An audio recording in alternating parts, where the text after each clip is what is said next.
Okay, well, good afternoon, everyone. Lovely to see so many people here. And welcome to Kendal Mountain Book Festival, presented as part of Kendal Mountain Festival. Thank you very much for joining us for what I'm sure is going to be a very special event. Just before we get going, can I just make sure that everyone has turned off phones? Maybe just have a quick double check to make sure we're not getting any ringtones in the middle of this. So, I am Dr. Penny Bradshaw. I'm an Associate Professor of English Literature at the University of Cumbria, but I'm actually here today in a slightly different capacity. I'm here today as one of the trustees of the Armit Library and Museum, who are sponsoring today's event. So I'm very happy to be there in that role. So, it is my very great pleasure to introduce Penn Allen, a writer and a passionate gardener who, having found a collection of diaries written by her great-grandmother and also a fascinating bundle of letters sent between eminent plant hunters, Will Purdom, Reginald Farrer and her great-grandfather, has written a book based on their story. The Lost Garden of Loughrigg tells the story of the people involved, but also gives us a really wonderful insight into the building and the development of White Crags, her great-grandparents' arts and crafts home, and its gardens on the slopes of Loughrigg in the early years of the 20th century. So, Penn and I are going to be in discussion for around 40 to 45 minutes, and we'll make sure we leave time for around 15 minutes or so of audience questions at the end. So I've got my clock ticking away in front of me here, like some kind of time bomb. So I will keep an eye on that and make sure, because I'm sure there will be lots of questions from the audience. So, first of all, Penn, could you tell us a little bit about the finding of the diaries and the letters, how they came into your possession, but also your experience of reading these materials for the first time? Yes, well, the diaries came down to my siblings and I quite a long time ago, and they sat gathering dust on one of our bookshelves for a number of years before, on a very damp October day, I thought, what are these things? Let's just have a look and see what this is. And it took a little while when I opened the first one to get used to my great-grandmother's handwriting, very sort of looping and quite intensely written. She never missed a day. But really, once I started reading them, I was just absolutely hooked. I began to realise the sort of enormity of the Lake's connections and the building of their arts and crafts house. And at that point, I got in touch with my siblings and said, quickly, give me your copies. I've got to... At that point, no thought of writing a book, just wanted really to read the story firsthand. And then a little while after that, an aunt who had lived at White Crags died, and this bundle of letters came down to us, sort of just at the right time, really. And really, once I started reading those, I just couldn't believe what I was seeing. And I just felt that I had a duty almost to pull all the threads of the story together and to record it for posterity. And that was the beginning of a long old slog. So that next bit of the journey for you, really, the turning that into a book, is something that I'm absolutely fascinated by. So obviously you've got this body of diary material. You've also got a collection of letters. And I'm just really interested in how you set about telling that story, how you approach the material, because there are many, many ways you could have told that story, many different ways you could have told that story. And I'm absolutely fascinated in the approach that you took to crafting the Lost Gardens of Loughrigg. Can you tell us a little bit about the sort of decision making there, why you approached the material the way you did, and how you went about writing it? Yes, I mean, for somebody who's never written a book before, and I really didn't have a clue how to go about it, I guess I started with a timeline, and I just drew such inspiration from my great-grandmother, you know, sort of using little quotes from the diaries that set me off investigating and trying to pull sections together. I didn't really know when I began whether I was going to try and write it as a factual tale or whether it would be a novel. I mean, I probably did 8 or 10 really major, you know, rip up great chunks and throw them out and start again, and eventually settled on writing it as a novel, but very, very faithfully. You know, I haven't strayed a whisker, I hope, from her and my great-grandfather's written word. Yeah, it's a really fascinating hybrid, I think, between you sort of drawing on the actual language of the letters and the diaries, of which there is, you know, clearly a lot of material, but also the way you've actually tried to sort of imagine what the characters might have been thinking and feeling at certain times. Well, again, I think I've just got to credit my great-grandmother for that, because her voice absolutely resonated through the diaries, and I really felt as though I was, well, getting to know her, but also loving her. You know, I felt as though it was somebody, and that in turn sort of gave me the feeling that I had a duty really to be her voice in the first instance. Yeah, it's one of the things that comes through, I think, most strongly from the book, is Alice, her character, her voice, and so on. So Alice Hough is your great-great-grandmother. And just one great. Sorry, one great. It's because we were talking about another literary relative. Yeah, and you said in a recent interview that in reading the diaries that you felt as if you really came to know her as a person. And I think that really is true. I mean, I feel like I know her as a person from reading this book. But I wondered if you could tell us a little bit about this really quite extraordinary woman. You know, how would you describe her to us today if you were going to characterise this woman that came to you from the pages of that diary?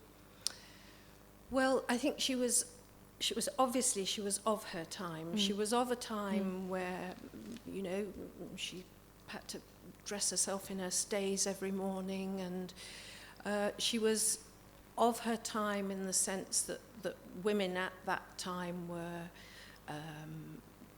they were developing an interest in botany, for instance, this sort of thing. She came through as passionate, you know, her passion for her environs, her husband, her family,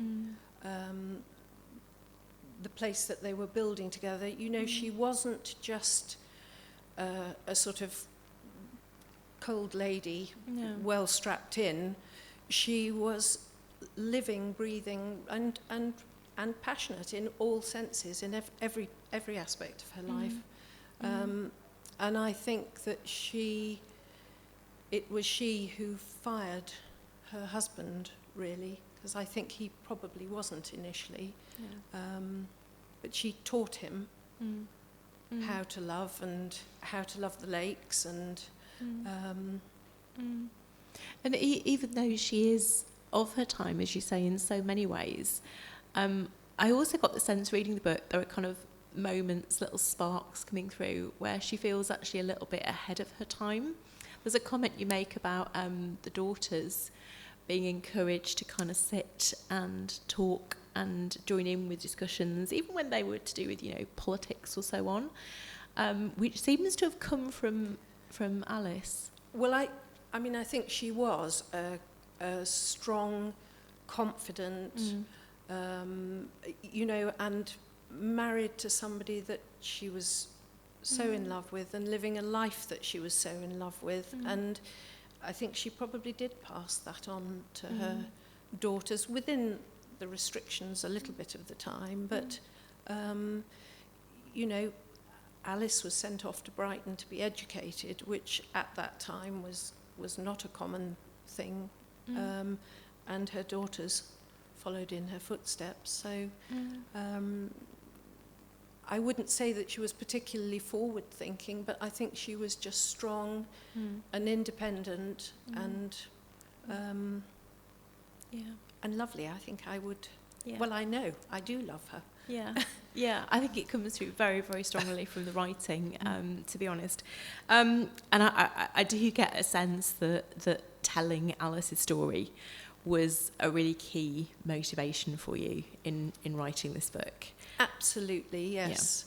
Yeah. One of the early drafts of the book was called One of the Redmayne Girls, because I felt that she'd sort of almost been lost.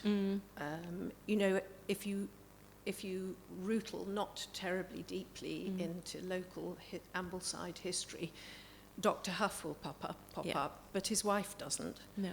And yet she really was the driving force behind him. And, I just wanted to speak for her a little bit. Yeah, I think you do. I think you speak for her really well. Oh, thank you. You do. I wondered if you could perhaps read us a passage at this point, so where we get a bit of a sense of Alice coming through in the garden that she loved so much. Right, big breath. Though the builders were still busy on site, some order was beginning to emerge from the chaos, and every spare moment that Alice could find was spent in the garden. Gordon had invited her to take some alpine roots from his garden at Stepping Stones, and she had been given some lilies of the valley from Hilltop Farm at near Sawrey that deserved a special place. She knew where all the wild oak and beech ferns grew and what conditions they preferred. She had collected primrose roots from Pull Woods with Marley, dug up daffodil bulbs from the shore of Ullswater and Rydal Mount with Gordon, and had collected and carefully stored wild iris roots. She had spied shade-loving woodruff in a nearby garden and had begged a portion to transplant. She had collected snowdrop bulbs during a stay in Wales, violets from Brathy and moss from under Loughrigg, and each of these gathered treasures deserved a worthy new home. Alice began to steadily slave away, bearing rocks and planting in the hollows that she created, and at every opportunity, to her joy and delight, Harry would be at her side, scraping and clearing little pockets for planting, helping her to move the heavier stones carefully into place, their newly shared passion encouraging them to continue where one alone might flag. It's a really lovely passage, and I think one of the things that we hear about there and throughout the book really is their very close friendship with Gordon Wordsworth. Yes. And obviously this is something I'm particularly interested in. This is one of the threads that I was following with great animation really through the book. And at one point you talk about them digging up the daffodil bulbs at Rydal Mount, at Ullswater. And I just think that's really interesting, that sense that they are part of this sort of continuum. So just before the passage you read there, you said that their intention was not to conquer their surroundings, but rather to work within the spirit of the place. And I just felt there was a really strong echo there of Dorothy and William Wordsworth's approach to gardening. So when they first rented Dove Cottage, and they were going and collecting, little cuttings from around the Vale of Grasmere and bringing it back to their garden. So I love that sense that Alice is kind of part of that story. And I think one of the things that particular passage reveals to us is the extent to which the Houghs were kind of woven in to the wider cultural context of the lakes at this point. And you mentioned here that they actually got some lily of the valley bulbs from Hilltop. And again, one of the things I was really fascinated about when I was reading this was the dates. So in the year that they are planting their garden at White Crags, Beatrix Potter has bought Hilltop and is planting her garden at Hilltop. And I was just wondering if you could say anything about, any links between Potter and the Hough family. Yes, well, Alice didn't actually refer directly to Beatrix Potter in the diaries, but she does mention digging up getting the lilies of the valley from there, and also Alice's brother Hugh Redmayne was the local GP in Ambleside, and one of his patients was Miss Potter. So the connection with all these people, they were very much absolutely in the heart of that time and place. No question about it. They were that was their life. Yeah.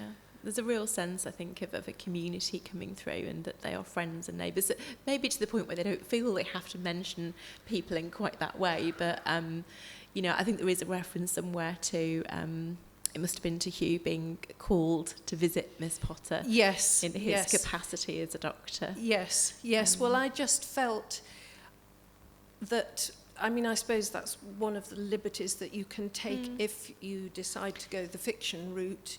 You can let your imagination have a little bit more sway. But, there's no doubt in my mind that they would have been at balls and garden parties and tennis matches and things together. No question about it. No. I'm probably discussing plants at great length as well, very given their shared interests. And as the years pass, we get a sense of your great-grandfather being very much kind of woven into these cultural circles within the lakes and with Ambleside in particular. And it would seem fitting, given our sponsorship with the Armit, which just behind you there, it would seem fitting if we could hear another passage in which we get a really good sense of your great-grandfather's role in that organisation in particular. Would you like to read us another little passage? Yeah. If everybody's all right with that. I think they'll be very happy. Harry had spent the morning with Mr. Hardwicke Rawnsley, looking over a small detached house in Ambleside. They were seeking a suitable property in which to establish a library. Louis Armit had died the previous year, leaving almost all of her small estate for the foundation of a library in the town. Harry, along with Rawnsley, Herbert Bell, and several others, had been appointed trustee, and for some months they'd been occupied with the business of her bequest. There was still much to be done, but Harry had been eager to bring the morning's affairs to a prompt close. Will was due home from his expedition any day, and Harry was keenly awaiting his arrival, longing to hear firsthand from the young man the details of his great adventure. Having changed into his old gardening suit, he was heading out through the garden door when he spied movement at the top of the rock. Quickening his pace, he strode across the lawn, and following in the footsteps of his young friend, he climbed with all haste to the top. "Will, it is you," he said, the joy spreading unbidden across his face, as he clasped the young man towards him by his shoulders, and then pushed him away a little to take a good look at the familiar bronzed face. "I thought I recognized you, my boy. How are you? Well, I hope, though I fear you've lost a little weight since last you were here, and I see you're already inspecting our project." That's great. I love that. And I really enjoyed the connection when I was reading it. The idea that here I am as a trustee of the Armit now, and reading about someone who played that really formative role in helping to set that organisation up. So in that passage, we also get introduced to two other very, very important elements in this story. We get introduced to the rock, and we get introduced to Will Purdom. So could you maybe begin by telling us a little bit about the rock what the rock is, but also Harry's motivation, I suppose, in developing it the way he did. Yes. Well, in the intervening years, since the first passage that I read, in very tragic circumstances, Alice died. They'd only actually been in their newly built home for, I think, 4 or 5 years when she died after a very short illness. And Harry, at the day that Alice dies, her handwriting obviously stops, and his handwriting takes over, and he writes, at 6:30 she passed peacefully to her rest. And from there, he takes over writing her diaries, his handwriting. And it's sort of moving me now, it moved me then. And he goes on to recount his loss, his heartbreak, and the motivation for developing what became the most important part of the garden was his heartbreak, his loss. He wanted to develop a monument that he for his Alice, his beloved Alibo. And so he began to develop a part of the garden that had previously not been garden. It is a sort of huge vertical volcanic heaps, you know, how anybody gardened on it, goodness knows, but he began. And, well, he kept on going. And in between, he'd Will Purdom, who the family had had a long-standing relationship with. Will Purdom had, just as Alice died, Will Purdom had gone off on his first solo expedition to China. He left when Alice was alive, and by the time he came back, she'd died, and Harry had started on his project on the rock. And Will came back in a fairly bad way. He'd had a pretty rough time. His results of his expedition were not, he wasn't viewed as having had a terribly successful sortie. And he I think was at a bit of a loss when he came back. And he and Harry just got stuck in together, and and it sort of does become a kind of living memorial to Alice, doesn't it? You know, the way they invest their energies into gardening this rock. I think for Harry, it absolutely was. I think it was his motivation. And I think she had taught him how to love this place. You know, he'd come back there, it was her home. She'd taught him how to love it, and the home that they'd built together. And so yes, it was absolutely his motivation was her.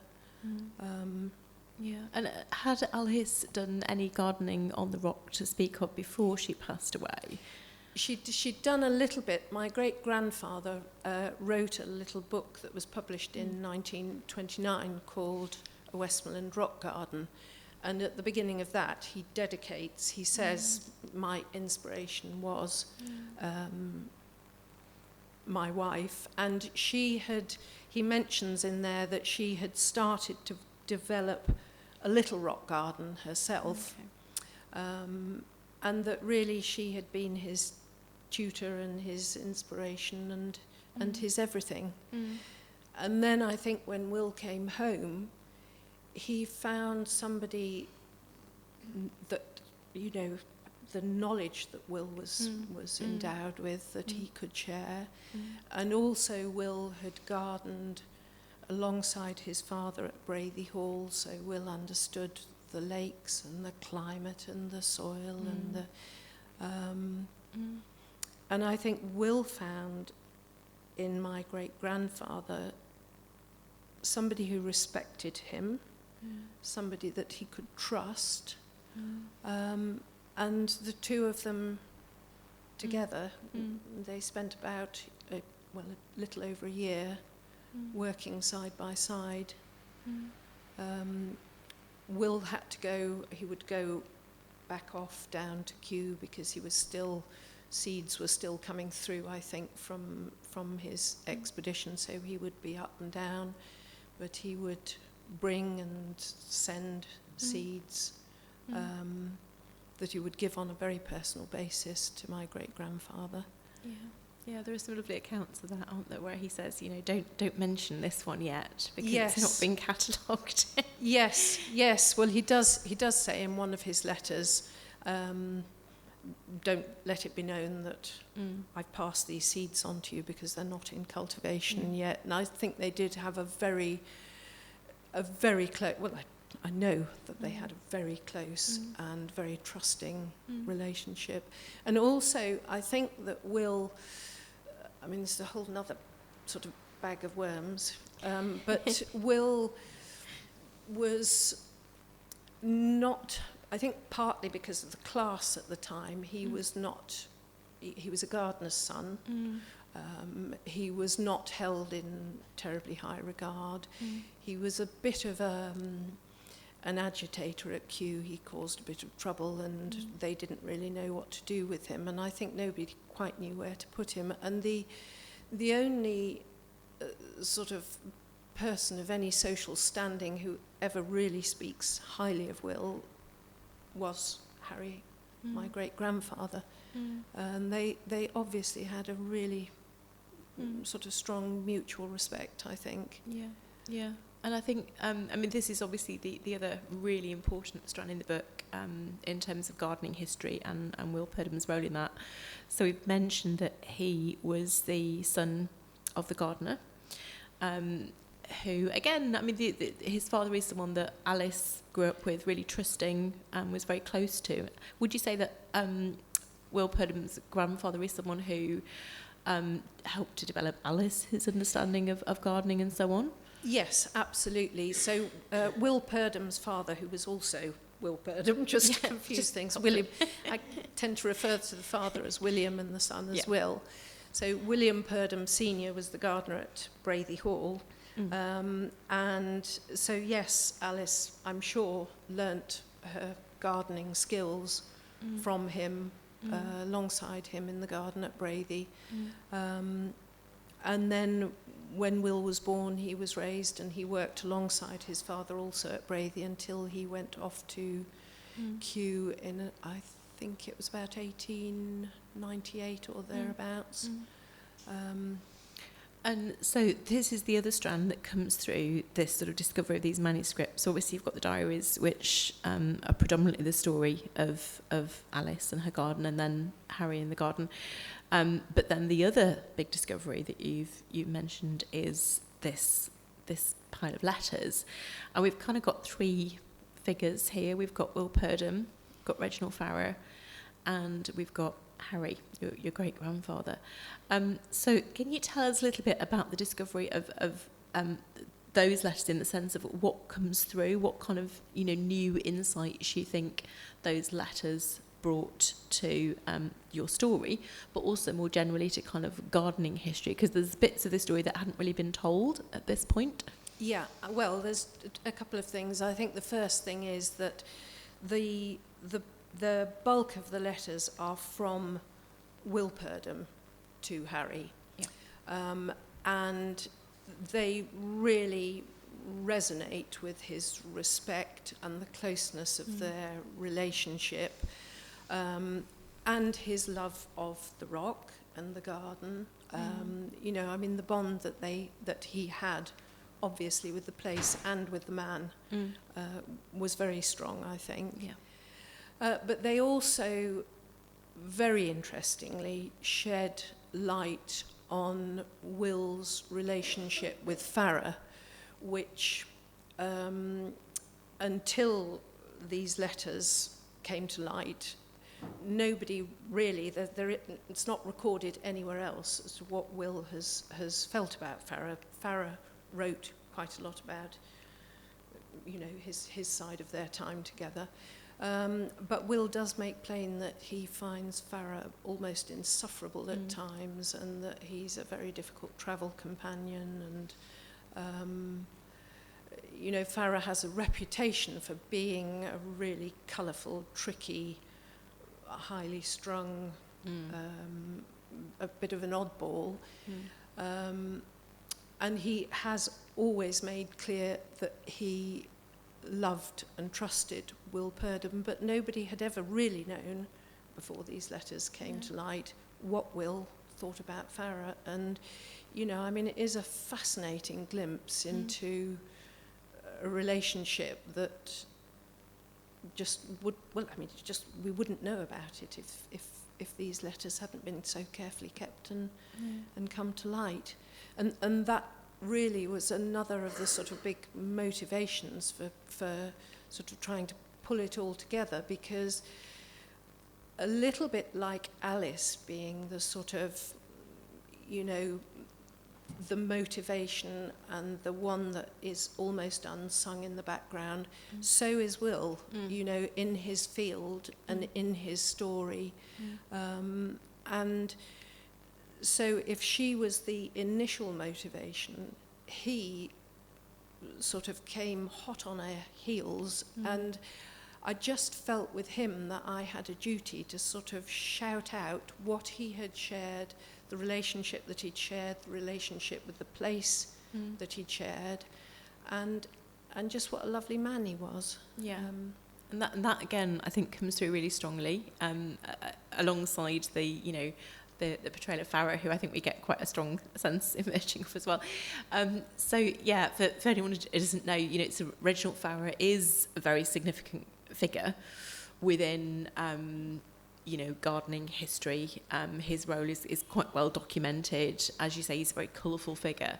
And this is a really kind of key moment, isn't it, in a horticultural history, this kind of arts and crafts moment when, you know, seeds are being brought in from overseas and are being planted and new species being identified. So it's quite a cusp moment.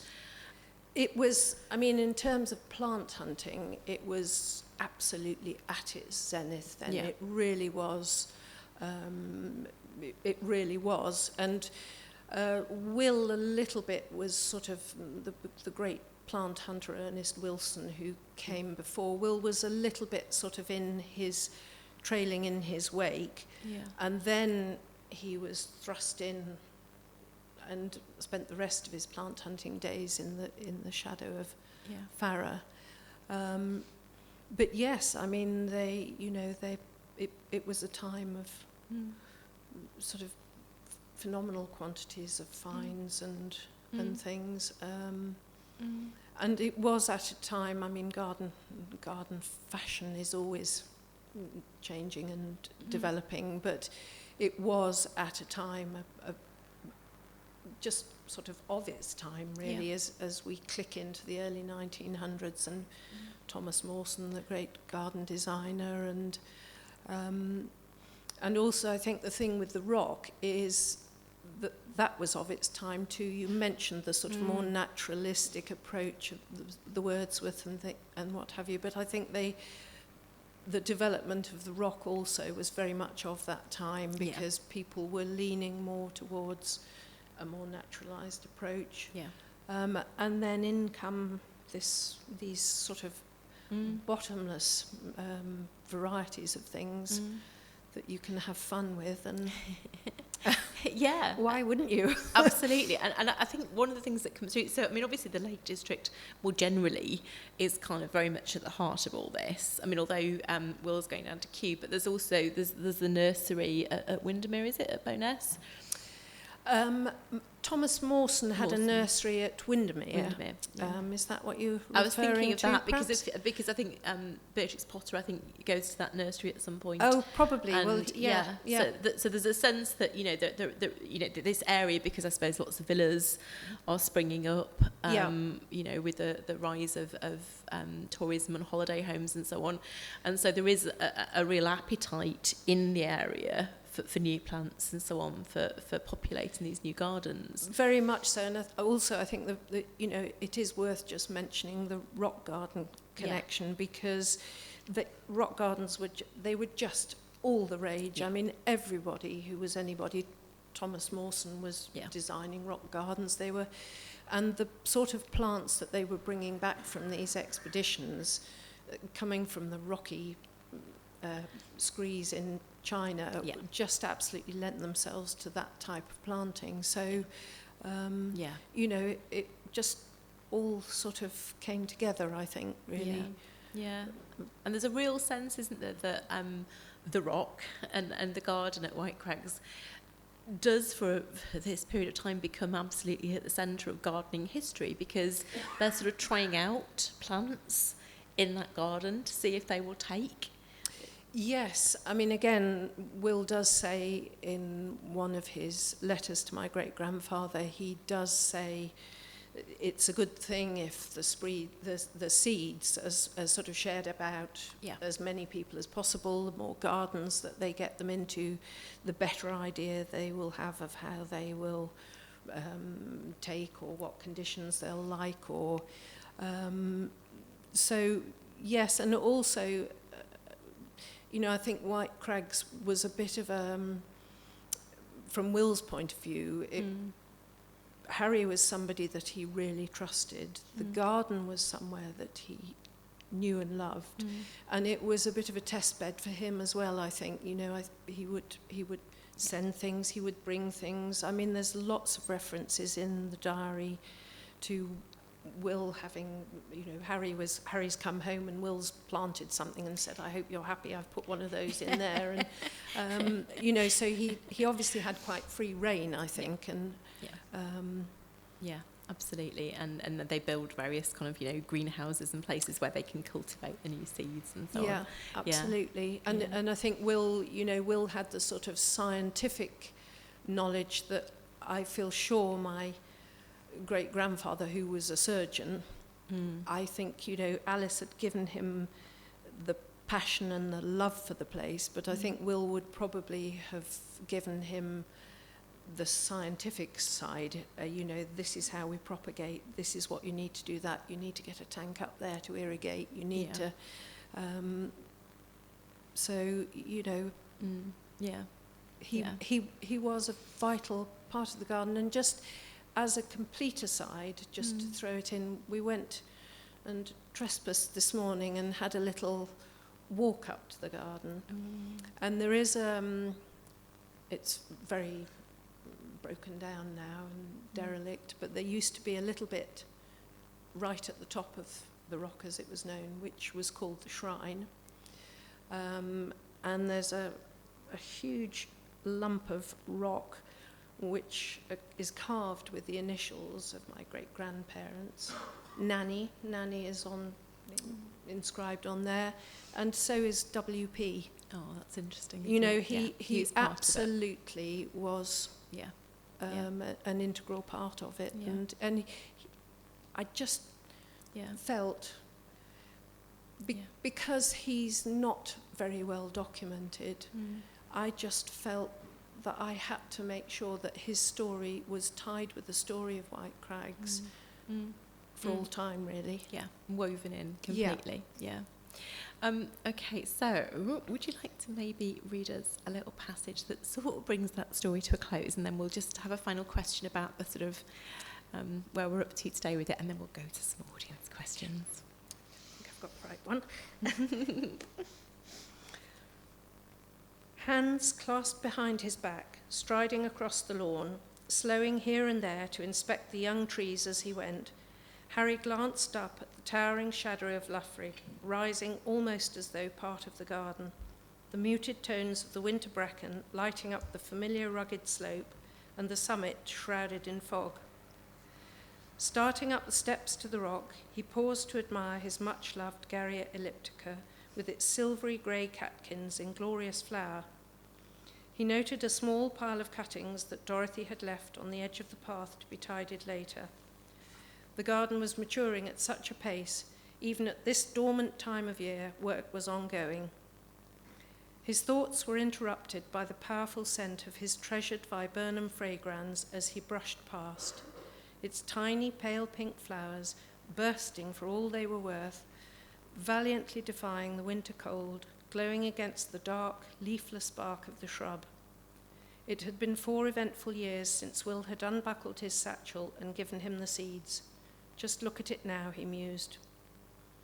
As he reached the very top of the garden, he turned slowly, the anticipation of the view that would open out before him almost as intoxicating as the reality that followed, a glorious sight that he would never tire of seeing, nor ever fail to be moved by. His eyes travelled down over the garden and the treetops below, and came to rest on the serene water of Windermere as it stretched, shining into the distance. That's really lovely. It's a beautiful passage. I really love that. And I suppose just before we go into audience questions, it would be really interesting to know the sort of future story of White Crags. Oh, could you tell us a little bit about what happened to it? Yes, well, it's quite sad, I think. I mean, you know, life rolls on. My family very sadly sold it in the early 1980s, and it has since been divided into 3, so what was the stables is now a large private house. Yes. Where the greenhouses and the alpine houses were is now a large house. But the original arts and crafts house that we knew as a family is still there, although it's in a very run-down and sad state. And the rock, which probably is the most important part of the garden, I guess, does still rest with the house. But it is very, very overgrown, and it is sad. Yeah. Yeah. And I think one of the things you talk about is the fact that until you know that point, the garden was very well known locally, so there would be open days, and so I think you interviewed people who had actually seen the garden sort of in its heyday, really. Yes, absolutely. Well, Harry, my great-grandfather, opened the garden to the public in 1919, and it stayed open almost until the day that the house was sold. And you know, even now, the last time I came up here researching, I stopped at a nursery that was probably 30 miles from here, and he said, "What are you doing here?" And I said, "I'm just up researching. My family came from." And he said, "Oh yes, I know that garden. Remember that garden?" So you know, in its time, it was well respected, well known. I wish I'd seen it. Yes, well, I count myself very lucky to have the memories that I do have of it. Yeah, It was a special place. Yeah, It still is a special place, but it needs some love. It does, but at least we've captured it. Well, thank you. Hopefully, yes. Okay, so let's turn to the audience then and see if we've got any questions for Penn. So I'm just going to hang on for a second, let people digest their thoughts. We have a question over here from this gentleman. Yes. If I remember rightly, there's a short monograph history of Clappersgate, where White Crags is, and I think that there used to be sort of religious processions there, some sort of religious ceremony. Was that the case? Yes. I think probably the little book that you're referring to was written by Margaret Story, and she was actually one of Purdom's sisters. Yes, Harry and Alice were both deeply spiritual people, and they did used to hold sort of Easter processions and things. They quite often they had choirs up in the garden. I have seen, I don't have myself, but I have seen photographs of sort of choristers in full costume walking down the rock or staggering down the rock. But yes, they were both deeply spiritual people, and I think the garden was his spiritual home. Really interesting. So we have another question here. Do the new owners appreciate how rare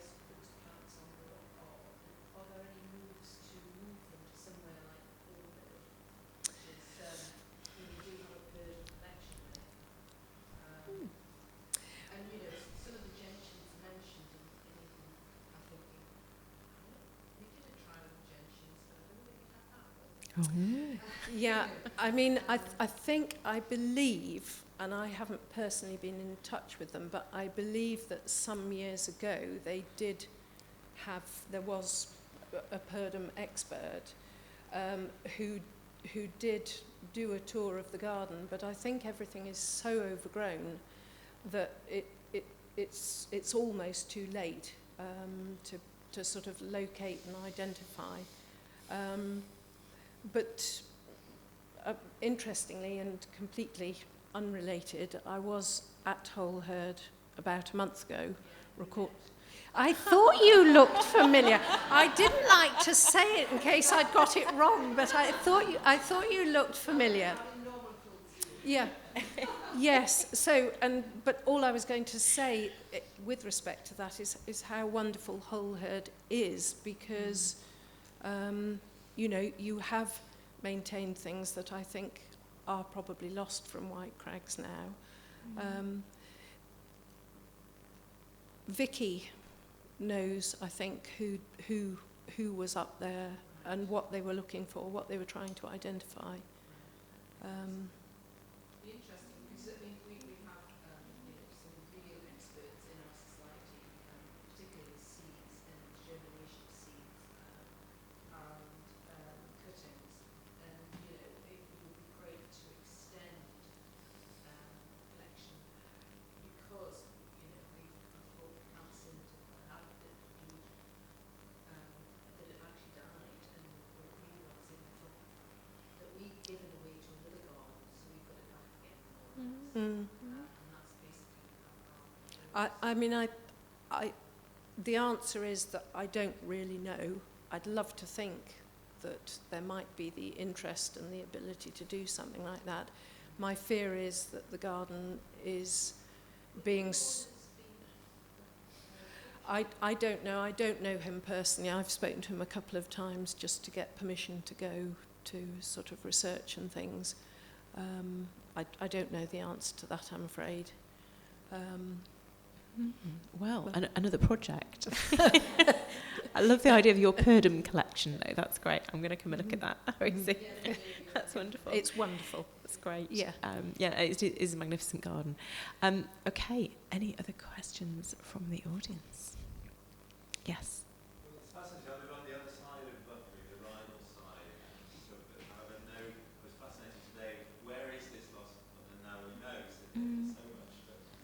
Explaining that to us. Photographically, I mean, as is the case, many of these big houses on that side of Clappersgate have been divided up and so on. But photographically, do you have many photographs yourselves in your possession? Does the artist have them, or could they have a copy of them? Because it would be really interesting to be able to see, what the garden did look like.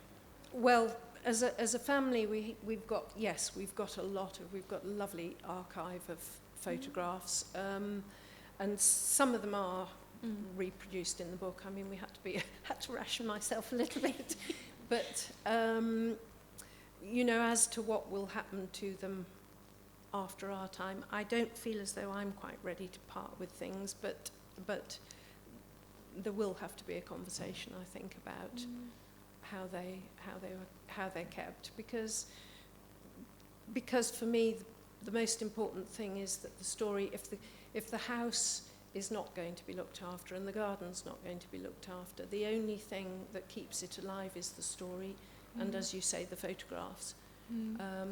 So yes, they do deserve to be curated, I'm sure.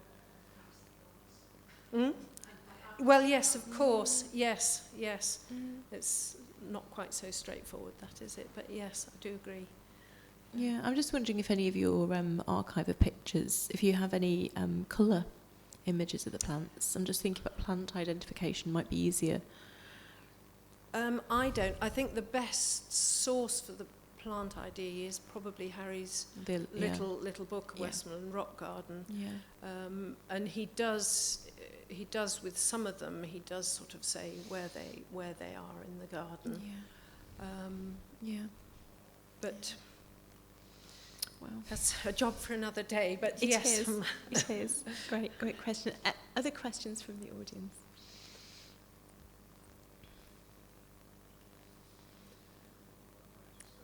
Yes, absolutely. I don't know anything about gardens or very much about here, but I've just been to the lakes not long ago, and we go up and down the side of Loughrigg Fell looking around there quite a lot.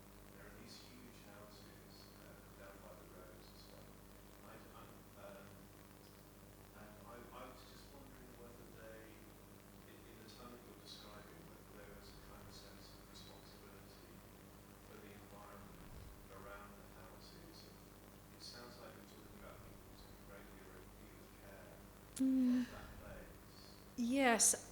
That's sort of changed now. I mean, what I would say is, I suppose that at that time they were not so aware of diminishing space, and land was cheaper, and all these sort of things, but they did have a passion for their environment, and within the limits of their sort of knowledge and understanding at the time, I think they were hugely respectful in the way that they lived and what they did. We don't have the same luxuries now, do we,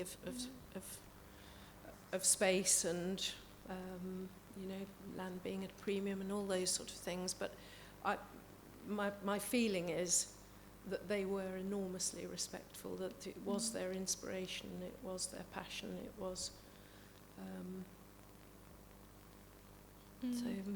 I think it comes through very strongly, from the writing, from the passages you quote from the diaries, how much they loved the environment and how much it meant to them. And and going back to what I was saying about the legacy of the Wordsworths and so on, although we are in a different phase here, the plant collecting from overseas is a different phase of that, but there's definitely a kind of patterning, I think, of wanting to kind of immerse yourself in beautiful things, in natural things, and getting a kind of strength and a happiness from being in the midst of that. Yes, and just to sort of pull Beatrix Potter and the Armitt sisters back in, I mean, they were the botanists of their day. They were the ones that were sort of learning and discovering and educating, and so it was a time, I think, where they were very aware, obviously with a different understanding we have now, but of their time they were, sure. Oh, I think so. Yeah, no, I would love to have known them. I think, have we got another question there, Paul? That's fine. Your great-grandmother, you said that her father was GP. No, her brother was a GP. Yeah. Her father was a mercer of silks and ribbons. And there were 2 generations of Redmaynes, I think, at Braithy Hall, and then my great-grandmother. And Harry, he was... Harry actually, well, he was a friend of Dr. Redmayne, so he was a friend of Alice's brother, and the brother brought him up to Braithy Hall, and that's how it began. Yeah, but as you say, there's lots of references to the brother in the Ambleside circles, aren't there? Yeah. As a local GP. So this is Hugh?